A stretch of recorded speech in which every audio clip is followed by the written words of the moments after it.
प्यारे बच्चों, आप सबको मेरा नमस्कार। आज मैं फिर उपस्थित हुई हूँ आपके समक्ष नए अभ्यास के साथ। कक्षा अष्टम, विषय संस्कृत, पाठ्य पुस्तक रुचिरा भाग 3, षष्ठ पाठस्य अभ्यासः यानी 6 पाठ का अभ्यास। पाठ का नाम है गृहम शून्यम सुताम विना, यानी घर शून्य है बेटी के बिना। आइए चलें करें पाठ 6 का अभ्यास। अभ्यास है अभ्यास।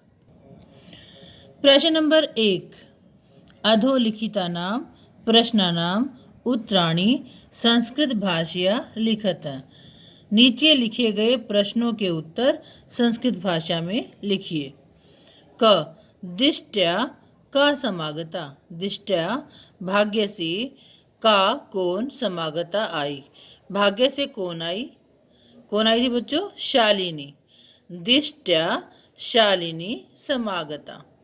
ख राकेशस्य कार्यालय का निश्चित, राकेश के ऑफिस में क्या निश्चित हुई? गोष्ठी यानी सभा यानी मीटिंग।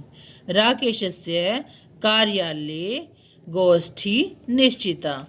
राकेश के ऑफिस में या कार्यालय में या दफ्तर में सभा का या मीटिंग का आयोजन निश्चित हुआ। ग राकेशः शालिनीं कुत्र गन्तुं कथयति। राकेश शालिनी को कहाँ जाने के लिए कहता है? कहाँ बच्चों? चिकित्सिकां प्रति यानी लेडी डॉक्टर के पास जाने के लिए कहता है। तो राकेश शालिनीं चिकित्सिकां प्रति गन्तुं कथयति।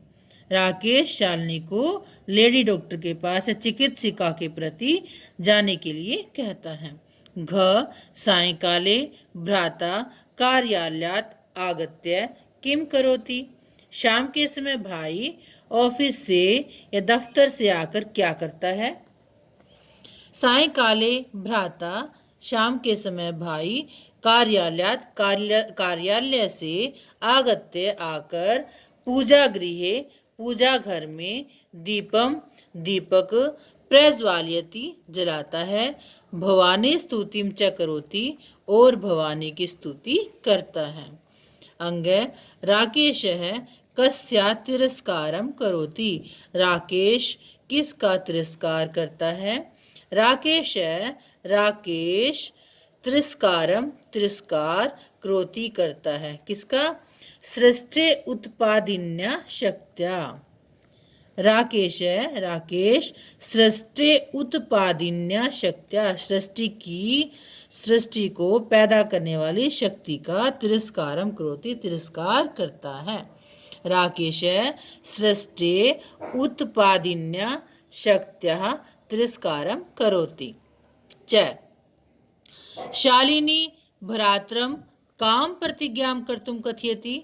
शालिनी भाई को काम प्रतिज्ञां कर्तुं कथयति कौन सी प्रतिज्ञा करने के लिए कहती है? शालिनी भाई को कौन सी प्रतिज्ञा करने के लिए कहती है? तो कौन सी प्रतिज्ञा? शालिनी भ्रातरम शालिनी भाई को कन्या रक्षणे पाठने च कन्या के रक्षा करने में और पाठने च उसे पढ़ाने में दच्चित स्थाशयसि दच्चित रहने के लिए कहती है। इति प्रतिज्ञां कर्तुं कथयति ऐसी प्रतिज्ञा करने के लिए कहती है। तो कन्या रक्षणे पाठने च दच्चित स्थाशयसि इति प्रतिज्ञां कर्तुं कथयति। 6 यत्र नार्ये न पूज्यन्ते तत्र किं भवति। जहाँ स्त्रियों की पूजा नहीं की जाती है वहाँ पर किं भवति क्या होता है? यत्र नार्ये न पूज्यन्ते तत्र सर्वाः क्रियाः अफला भवन्ति। सर्वाः सभी क्रिया यानी कार्य अफला भवन्ति निष्फल हो जाते हैं। क्या होते हैं? निष्फल हो जाते हैं। तो यत्र नार्य न पूज्यन्ते तत्र सर्वाः क्रियाः अफला भवन्ति। प्रश्न नंबर 2, अधोलिखित पदानां संस्कृत रूपम तत्सम रूपम लिखत। अधोलिखित यानी नीचे लिखे गए पदों का संस्कृत में रूप यानी तत्सम रूप लिखिए। क, कोख, कोख को क्या बोलेंगे? कुक्षी। कोख, कुक्षी। साथ, सह, साथ, सह। गोद, क्रोड़ा, गोद, क्रोड़ा।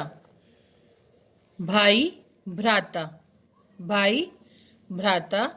कुआं, कूपः, कुआं, कूपः।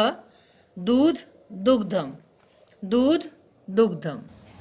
प्रश्न नंबर 3, उदाहरणम् अनुसृत्य कोष्ठक प्रदत्तेषु पदेषु तृतीया विभक्तिं प्रयुज्य रिक्त स्थानानि पूरयत। उदाहरण के अनुसृत मैंने अनुसार या उसका अनुसरण करके कोष्ठक में दिए गए पदों में तृतीय विभक्ति का प्रयोग करके रिक्त स्थान को पूरा करें, खाली स्थान को भरें। ये देखिए, क, मात्रा सह पुत्री गच्छति। यहाँ देखिए कोष्ठक में मातृ शब्द दिया है। ये उदाहरण है आपके लिए। इसका अनुसरण करके हमें बाकी शब्दों को भरना है। तो देखिए, मात्रा सह पुत्री गच्छति, यहाँ मातृ शब्द है। मातृ शब्द के कारण यहाँ सह यहाँ पे है, सह के योग में तृतीय विभक्ति का प्रयोग होता है। तो यहाँ क्या आ जाएगा? मात्रा। ठीक है, तो मात्रा सह पुत्री गच्छति। ख, डैश विना विद्या न लभ्यते, डैश के बिना विद्या प्राप्त नहीं होती है। यहाँ देखिए पृष्ठम शब्द कोष्ठक में दिया गया है, तो विना के योग में यहाँ पर पृष्ठम में तृतीय विभक्ति का प्रयोग करेंगे। तो यहाँ परिसरमेण विना विद्या न लभ्यते, ये यहाँ लिखा हुआ है।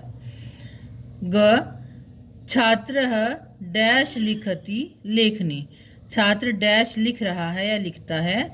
ये कोष्ठक में लेखनी शब्द दिया गया है, तो हमें यहाँ पर किस विभक्ति का प्रयोग करना?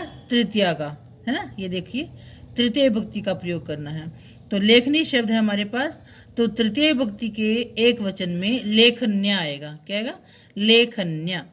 छात्र है लेखन्या लिखती, छात्र लेखनी से लिखता है, कलम से लिखता है, पेन से लिखता है।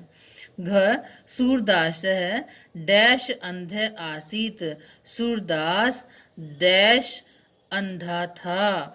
तो ये देखिए नेत्र शब्द यहाँ दिया हुआ है, तो नेत्र कोष्ठक में दिया है, तो नेत्र में तृतीय विभक्ति का प्रयोग करना है। तो यहाँ देखिए तृतीय विभक्ति में क्या आएगा? सूरदास है नेत्राभ्याम अंध आसीत, क्योंकि दोनों आंखों से अंधा था। तो यहाँ नेत्र शब्द की तृतीय विभक्ति का द्विवचन प्रयोग करेंगे हम, तो क्या आएगा? नेत्राभ्याम। वैसे तो नेत्रिण शब्द तृतीय विभक्ति के एक वचन में नेत्रिण आता, नेत्रिण, नेत्राभ्याम, नेत्रयी। ठीक है, तो दो आंखें हैं, दो आंखों से अंधा है, तो द्विवचन का प्रयोग होगा।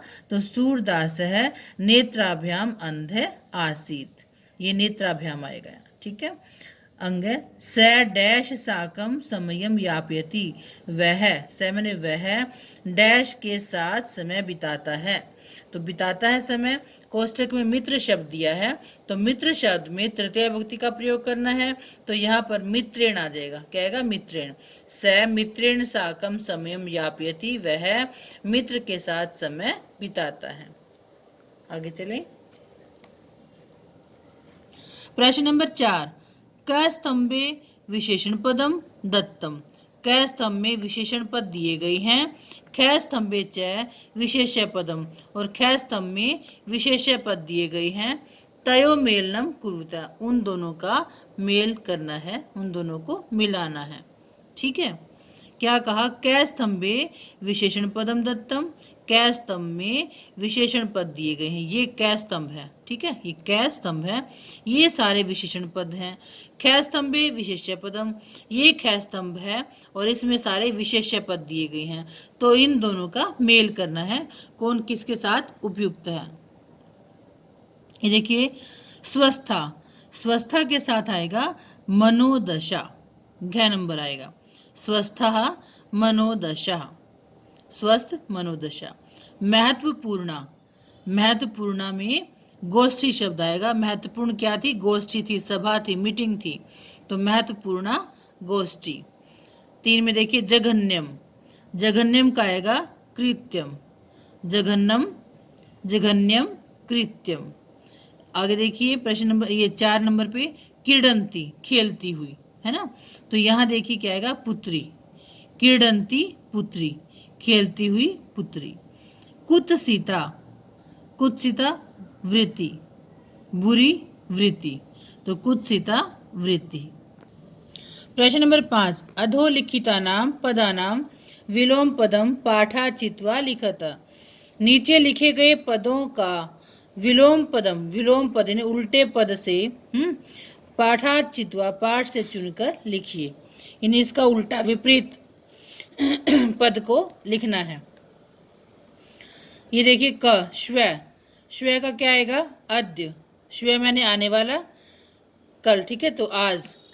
श्व अद्य प्रसन्ना, ख में क्या है, प्रसन्ना उदासीना, प्रसन्ना का उल्टा उदासीना।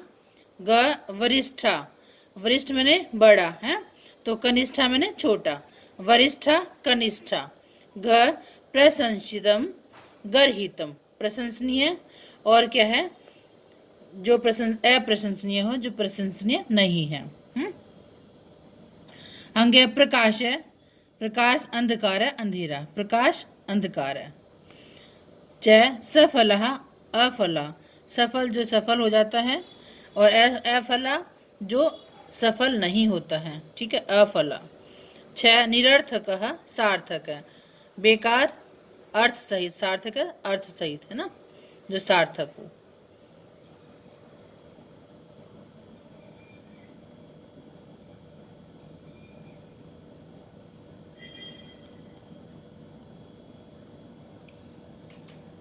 प्रश्न नंबर 6, रेखांकित पदम आधृत है प्रश्न निर्माणम कुरुत। रेखांकित पद का आधार मानकर प्रश्न का निर्माण कीजिए। क प्रसन्नताया विषयो अयम, प्रसन्नता का यह विषय है। तो ये प्रसन्नताया जो शब्द है यहाँ पर प्रश्न निर्माण करना है।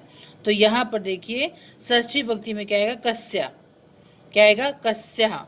प्रसन्नता शब्द जो है स्त्रीलिंग में है, तो यहाँ कस्या शब्द स्त्रीलिंग में लगाया हमने, तो प्रसन्नताया कस्या। ख सर्वकारस्य घोषणा अस्ति, सरकार की घोषणा है, तो यहाँ पे षष्ठी विभक्ति का प्रयोग है सर्वकारस्य में, तो यहाँ कस्य आ जाएगा, कस्य, सर्वकारस्य कस्य। ग अहम स्वपराधम स्वीकरोमि, मैं अपना अपराध स्वीकार करता हूँ या करती हूँ। तो ये देखिए यहाँ स्वपराधम है, तो यहाँ द्वितीय विभक्ति का प्रयोग है, तो कम आएगा, कम, अहम कम स्वीकरोमि। घ समयात पूर्वम आयासम करोषि, समय से पहले आया प्रयास कर रहे हो, तो यहाँ समयात में पंचमी विभक्ति का एक वचन है, तो कस्मात में पंचमी विभक्ति एक वचन है, कस्मात, समयात कस्मात आ जाएगा। अंग अंबिका क्रोड़े उपविष्टि, अंबिका गोद में बैठती है, तो क्रोड़े शब्द जो सप्तमी का एक वचन है, तो यहाँ कुत्र आ जाएगा, कहाँ पर, कस्मिन भी लगा सकती हैं और कुत्र भी। तो अंबिका क्रोड़े उपविष्टि, तो यहाँ कुत्र शब्द आएगा, अंबिका कहाँ बैठी हुई है, बैठ रही है, ठीक है। आगे चलें, प्रश्न नंबर 7, अधोलिखिते संधि विच्छेदे रिक्त स्थानी पूरयत। क्या कहा, नीचे लिखे गए संधि विच्छेद में खाली स्थान को पूरा कीजिए, ठीक है। तो ये देखिए यथा भोक्तवती, सॉरी नोक्तवती, नोक्तवती में देखिए न जमा उक्तवती, ठीक है, ये उदाहरण दिए इन्होंने, नोक्तवती न जमा उक्तवती, ठीक है। तो यहाँ देखिए सहसैव, तो यहाँ आएगा सहसा जमा एव, सहसैव में सहसा जमा एव। परामर्शानुसारम, यहाँ परामर्श जमा अनुसारम आएगा, परामर्श जमा अनुसारम। वधार्हा, यहाँ वध जमा अर्हा, वध जमा अर्हा, ठीक है। अधुनैव, अधुना जमा एव, अधुनैव अधुना जमा एव। प्रवृत्तोपि, प्रवृत्तः जमा अपि, प्रवृत्तः जमा अपि। यहाँ पर अभ्यास हमारा समाप्त हो रहा है। प्यारे बच्चों, आप सभी पाठ 6 का अभ्यास अपनी उत्तर पुस्तिका पर लिखेंगे, उसे याद करेंगे, और उसके बाद जो कठिन प्रश्न हैं उनका आप अच्छे से नोट करेंगे। जब हम गूगल मीट से आपके साथ एक मीटिंग करेंगे, तो उसमें आप संदेहास्पद जो प्रश्न हैं उनको आपस में मिलकर हम हल करेंगे। Thank you.